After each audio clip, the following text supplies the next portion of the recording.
Alright guys, welcome back. Super Hell of a Vegeta here, back in with a new deck profile. Myself and Super Full Goku, we went to our locals, it was yesterday, and I actually took third place with Harpies of all things, so I wanted to deck profile this for you guys. We'll just jump right in it. I run 3 Harpie Channeler. Easily the best card of the deck. You discard a Harpie, special summon any Harpie from your deck, and if there's a dragon on the field, she becomes a level 7, so you just drop, go for Harpie's pet dragon, go into your rank 7 pool. It's amazing. 3 Harpie's Harpist. It's a wing beast, level 4 like all of them. When it's normal summoned, you can target one wing beast, one other wing beast you control, and one face-up monster your opponent controls return to the hand. Honestly, I've never used that effect, but its second effect is the best part about it, is during the end phase, this card was sent to the graveyard. Because it was sent there this turn, you can add one level 4 wing beast with 1500 or less from your deck to your hand. So it searches out almost every card in your deck. It's just fantastic. Next up, we have 3 Harpie Dancer. While she's on the field, she can bounce a Harpie or bounce any wind monster on your field, and allows you another normal summon, so you could return her to the hand and normal summon her again. And it's really good in conjunction with the field card, because it just gives you an extra pop. Harpie Queen, nice 1900 beater. You can discard her to search out Harpie's Hunting Ground. So, I got 3 Harpie Lady 1. Due to the rule of 3, you can only run 3 copies of either, in any combination of Harpie Lady 1, Harpie Lady 2, or Harpie Lady 3, or Cyber Harpie Lady. I go for Harpie Lady 1 because I like, as long as she's on the field, all wind monsters gain 300 attack. So I like the extra attack boost on my cards, because besides Queen, they're all pretty abysmal in attack power. I run the 2 Harpie's Pet Dragon for the rank 7 play with Channeler. I had it to 1 for a while, but every time I would draw into it and see it, I would get annoyed, because then my rank 7 pool is gone. So now when I draw into it, I have the other one in the deck. Plus, if I never draw into it, that means I can summon 2 rank 7 Xyzs instead of just 1 per duel. So it gives me access to so many more things. I run 2 Summoner Monks. Everyone knows what it does. Drop a spell card to special summon a level 4 from your deck. I run 1 Blackwing Zephyros the Elite. I run a lot of continuous, or not necessarily continuous spell cards, but spell cards that stay face up. I have field cards. I have a couple of continuous. I have a couple continuous trap cards that once they're dead, I can just return him to the hand and summon him back from the grave. So he's really good. That does it for the monsters. Next up is the spells. I run the 3 Hysteric Sign. In my opinion, one of the best search cards in the game. When you play it, you get a copy of Elegant Egotist from your deck.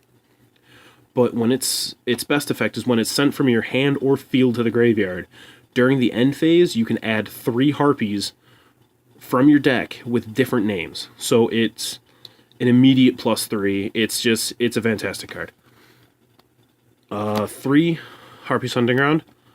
Whenever a Harpie is summoned, I have to destroy 1 spell or trap card in the field.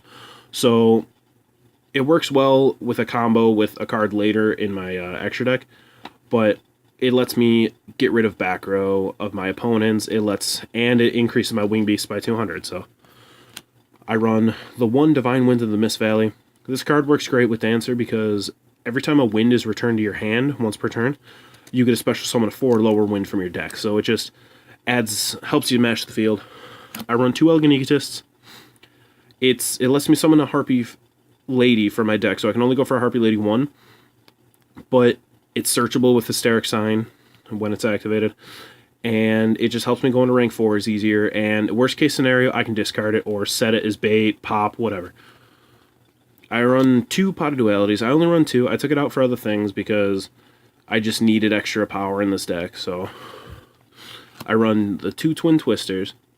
This deck, it just fits with Hysteric Sign. I have discard. If it's discarded with it, I get my searches. I can discard a dead Egotist. I can discard a Harpie and not care. This deck just is anti-back row. 1 Galaxy Cyclone. I run the 1 Galaxy Cyclone for a trap card I run in the deck, which I will get to that later.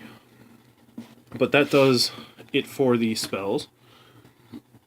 Next up is the traps. I only run 2 Hysteric Parties. When it's activated, I get to summon as many Harpie ladies as possible from my grave. So you just activate it, mash the field, and just go for Xyz plays, go for game, whatever. I won 3 copies of Icarus Attack, one of the best cards in this deck. You tribute a Wing Beast, destroy 2 cards in the field. It's fantastic because it gets rid of a lot of things, especially if your Harpie's plays are interrupted or your Harpie is dead in the field. You can just tribute it to destroy anything. Next, I run 2 copies of Magical Hats. I only run 2 because 3 was super cloggy. The reason I run this is because when I'm attacked, I get to take 2 spell or trap cards out of my deck. One being Hysteric Sign, the other one typically being Galaxy Cyclone. Set them face down as tokens, shuffle that with the monster that was attacked, and they have to then choose a new attack target. So it works really well because even if they miss my monster, or even if they hit my monster, I don't care, because I have Galaxy Cyclone in the graveyard, which is a great card still from the graveyard, and I also have my Hysteric Sign, which was sent from the field to the graveyard, so I get my Hysteric Sign searches at the end of the turn, so I don't care too much. I also run 1 Jar of Avarice.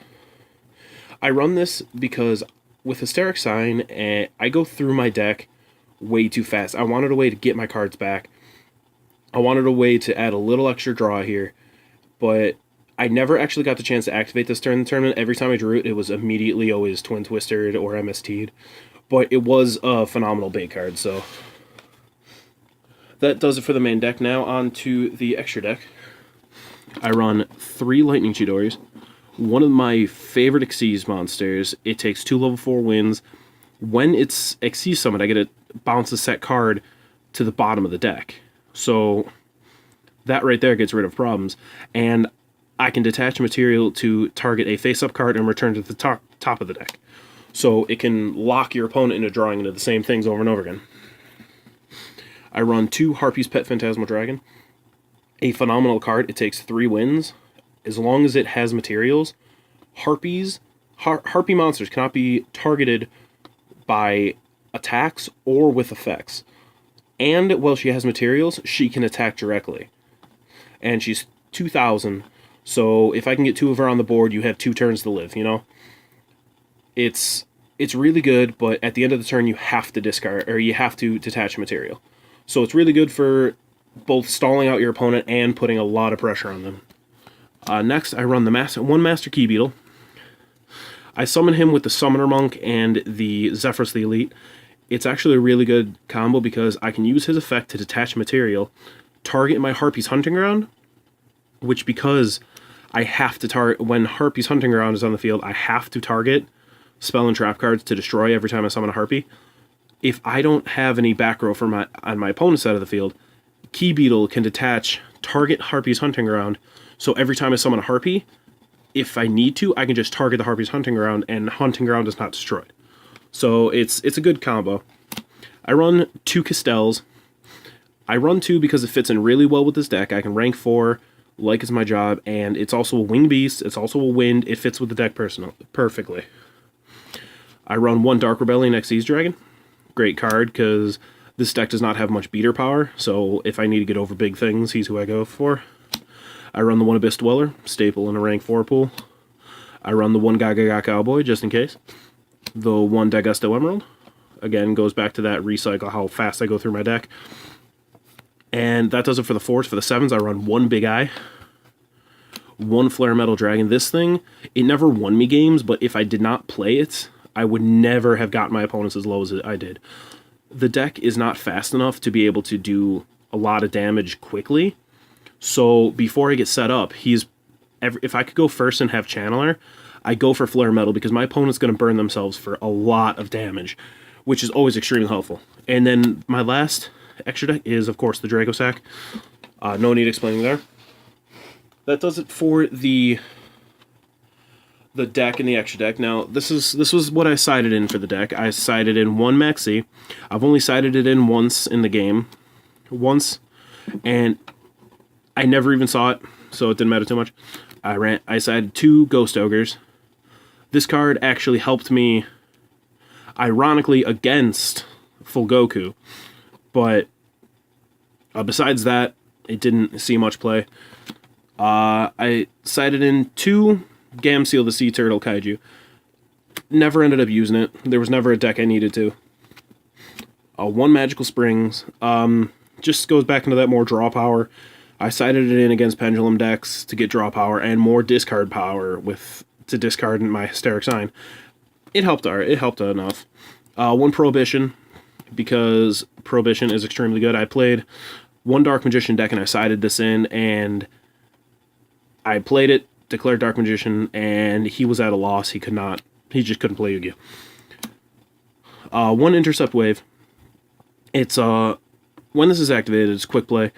All Synchro monsters are switched to defense position, and they all return to the extra deck during the end phase. So I sided this in because I don't have much ways of breaking large boards of Synchros and large boards.